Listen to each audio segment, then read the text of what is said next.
In this video, I'll show you how to enable the screen flash for notifications on your Redmi Note 14. So I'm using the Redmi Note 14 Pro Plus, but the same steps should apply for the other Redmi Note 14 phones. So this feature basically allows you to see a flash preview on your screen whenever you receive a notification.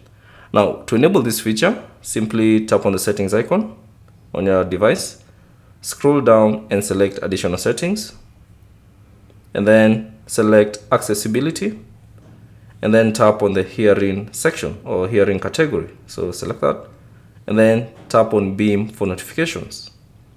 Now you should see the option screen, so select it, and then choose the color that you prefer.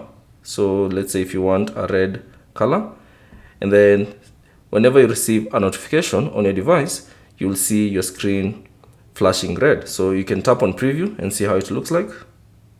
So that's how it looks like. So whenever you receive a notification, that's how your screen will flash, indicating that a notification has been arrived or has arrived.